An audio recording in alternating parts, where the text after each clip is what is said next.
మన ముకుందా జ్యువెలర్స్ వారి నూతన బ్రాంచ్ ఈ నెల 28న వైజాగ్ లో ఘనంగా ప్రారంభం. ఓపెనింగ్ సందర్భంగా అన్ని జ్యువెలరీల VAపై ఫ్లాట్ 10% తగ్గింపు. No making charges.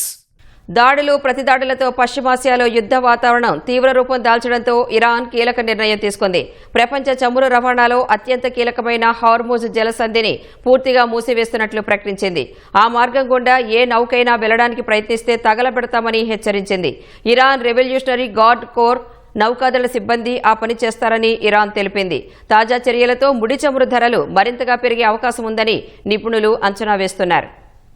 పశ్చిమాసియాలో ఘర్షణ వాతావరణం రోజురోజుకు తీవ్రతరమవుతోంది. ప్రపంచ ఇంధనానికి జీవనాడి అయిన హోర్ముజ్ జలసంధి మూసివేస్తున్నట్లు ఇరాన్ ప్రకటించడంతో చమురు ధరలు ఒక్కసారిగా ఆకాశాన్నంటాయి. ఈ మార్గం గుండా సాగే చమురు రవాణా దాదాపు 86% మేర పడిపోవడంతో ఇంధన మార్కెట్ అల్లకల్లోలమైంది. గత 2 రోజుల నుంచి కేవలం 3 నౌకలు మాత్రమే జలసంధిని దాటినట్లు ప్రముఖ డేటా అండ్ ఎనలిటిక్స్ సంస్థ విండ్ వార్డ్ అండ్ కెప్లర్ తెలిపింది. సాధారణంగా ఈ మార్గం గుండా ప్రతిరోజు 19.8 మిలియన్ బ్యారెళ్ల చమురు రవాణా అవుతుంది. అయితే మధ్యప్రాచ్యంలో యుద్ధ వాతావరణం నెలకొనడంతో ఇప్పుడు చమురు రవాణా 2.8 మిలియన్ బ్యారెళ్లకు పడిపోయినట్లు పేర్కొంది. ప్రపంచం వాడే చమురులో 5వ వంతు రవాణా హోర్ముజ్ జలసంధి నుంచి అవుతుంది. ఈ జలసంధిలో ఏర్పడే ఏ అంతరాయమైనా ప్రపంచ వాణిజ్యాన్ని గజగజలాడిస్తుంది. ఈ మార్గం నుండి వచ్చే చమురు LNG అత్యధికంగా భారత్, చైనా, దక్షిణ కొరియా, జపాన్ దేశాలకు ఎగుమతి అవుతోంది.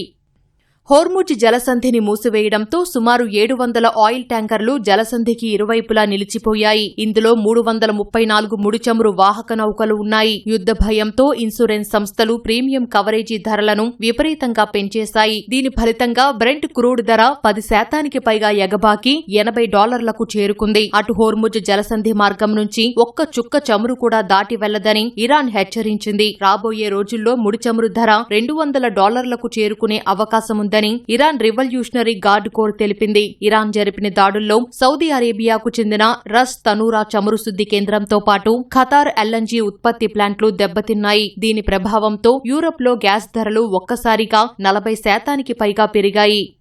ఇరాన్తో యుద్ధం వల్ల చమురు ధరలు పెరుగుతాయని తాము ముందే పసిగట్టామని అమెరికా విదేశాంగ మంత్రి మార్కో రూబియో తెలిపారు. చమురు ధరలను నియంత్రించేందుకు చర్యలు తీసుకుంటున్నట్లు వెల్లడించారు. అటు హోర్ముజ్ జలసంధి మూసివేతతో భారత్పై కూడా పెను ప్రభావాన్ని చూపనుంది. దేశ అవసరాలకు అనుగుణంగా సుమారు 80 నుంచి 85% LNGని గల్ఫ్ దేశాల నుంచే భారత్ దిగుమతి చేసుకుంటోంది. అందులో చాలా శాతం LNG హోర్ముజ్ జలసంధి మార్గం మీద నుంచే వస్తుంది. తాజా పరిణామాలతో అప్రమత్తమైన భారత్ అత్యవసర చర్యలు తీసుకునే విధంగా ముందుకు సాగుతున్నట్లు తెలుస్తోంది. అందులో భాగంగా దేశీయ పెట్రోల్, డీజిల్ ఎగుమతులను తగ్గించాలని యోచిస్తోంది. గల్ఫ్ దేశాల నుంచి ఇంధన సరఫరా నిలిచిపోవడంతో అందుకు ప్రత్యామ్నాయంగా రష్యా నుంచి ముడిచమురు దిగుమతులను పెంచాలని భారత్ భావిస్తోంది. ఒకవేళ పరిస్థితి చేయి దాటితే వంట గ్యాస్ అయిన LPG సరఫరాలో నియంత్రణ పద్ధతిని ప్రవేశపెట్టే అవకాశాన్ని కేంద్రం పరిశీలిస్తుంది. భౌగోళిక, రాజకీయ ఒడిదుడుకులు ఎదురైనప్పుడు దేశీయ అవసరాలకు వ్యూహాత్మక పెట్రోలియం